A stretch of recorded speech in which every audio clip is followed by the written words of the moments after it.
शिव पुराण श्री रुद्र संहिता द्वितीय खंड अध्याय 36वां श्री हरि और वीरभद्र का युद्ध। ब्रह्मा जी कहते हैं, नारद, जब शिवजी की आज्ञा पाकर वीरभद्र की विशाल सेना ने यज्ञशाला में प्रवेश किया तो वहां उपस्थित सभी देवता अपने प्राणों की रक्षा के लिए शिवगणों से युद्ध करने लगे, परंतु शिवगणों की वीरता और पराक्रम के आगे उनकी एक न चली। सारे देवता पराजित होकर वहां से भागने लगे। तब इंद्र आदि लोकपाल युद्ध के लिए आगे आए। उन्होंने गुरुदेव बृहस्पति जी को नमस्कार कर उनसे विजय के विषय में पूछा।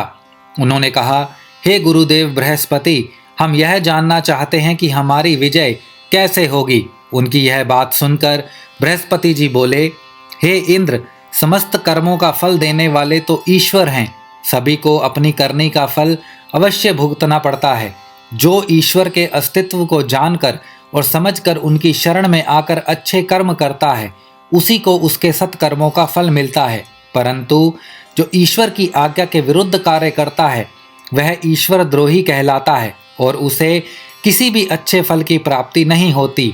उन परम पुण्य भगवान शिव के स्वरूप को जानना अत्यंत कठिन है।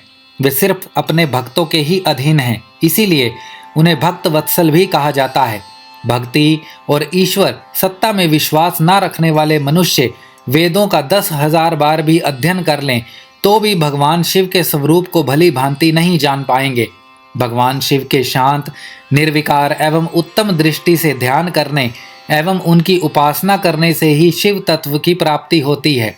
तुम उन करुणा निदान भगवान महेश्वर की अवहेलना करने वाले उस मूर्ख दक्ष के निमंत्रण पर यहाँ इस यज्ञ में भाग लेने आ गए हो। भगवान शिव की पत्नी देवी सती का भी इस यज्ञ में घोर अपमान हुआ है। उन्होंने इसी यज्ञ में अपने प्राणों की आहुति दे दी है। इसी कारण भगवान शंकर ने रुष्ट होकर इस यज्ञ विध्वंस करने के लिए वीरभद्र के नेतृत्व में अपने शिव गणों को भेजा है। अब इस यज्ञ के विनाश को रोक पाना किसी के भी वश में नहीं है। अब चाहकर भी तुम लोग कुछ नहीं कर सकते। बृहस्पति जी के ये वचन सुनकर इंद्र सहित अन्य देवता चिंता में पड़ गए। सभी वीरभद्र और अन्य शिवगण उनके निकट पहुंच गए। वहां वीरभद्र ने भी उन सभी को बहुत डांटा और फटकारा। गुस्से से वीरभद्र ने इंद्र सहित सभी देवताओं पर अपने तीखे बाणों से प्रहार करना शुरू कर दिया। बाणों से घायल हुए सभी देवताओं में हाहाकार मच गया और वे अपने प्राणों की रक्षा के लिए यज्ञ मंडप से भाग खड़े हुए। यह देखकर वहां उपस्थित सभी ऋषि मुनि भयभीत होकर श्री हरि के सम्मुख प्राण रक्षा के लिए प्रार्थना करने लगे। तब मैं और विष्णु जी वीरभद्र से युद्ध करने के लिए उनके पास गए।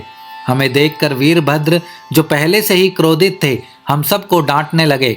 उनके कठोर वचनों को सुनकर विष्णु जी मुस्कुराते हुए बोले, हे शिव भक्त वीरभद्र, मैं भी भगवान शिव का ही भक्त हूँ। उनमें मेरी अपार श्रद्धा है। मैं उन्हीं का सेवक हूँ, परंतु दक्ष अज्ञानी और मूर्ख है। यह सिर्फ कर्म कांडों में ही विश्वास रखता है। जिस प्रकार महेश्वर भगवान अपने भक्तों के ही अधीन हैं, उसी प्रकार मैं भी अपने भक्तों के ही अधीन हूँ। दक्ष मेरा अनन्य भक्त है। उसकी बारंबार प्रार्थना पर मुझे इस यज्ञ में उपस्थित होना पड़ा।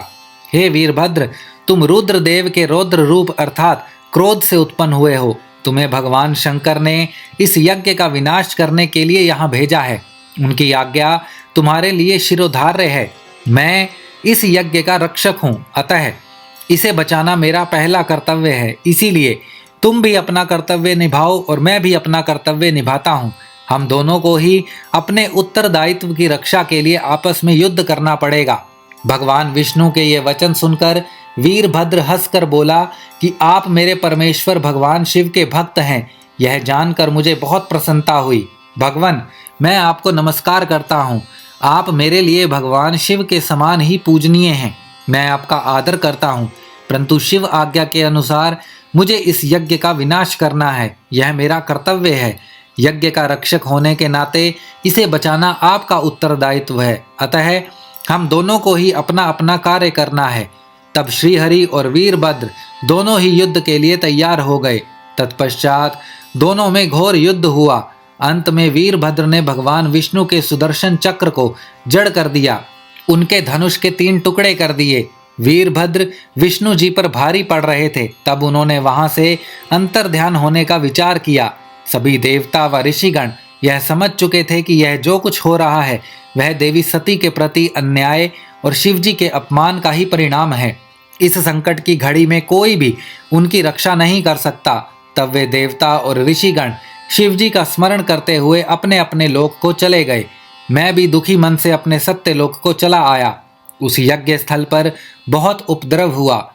वीरभद्र और महाकाली के अनेकों मुनियों और देवताओं को प्रताड़ित करके उनका वध कर दिया। भृंगु, पूषा और भग नामक देवताओं को उनकी करनी का फल देते हुए उन्हें पृथ्वी पर फेंक दिया। श्री रुद्र संहिता द्वितीय खंड अध्याय 36वां समाप्त।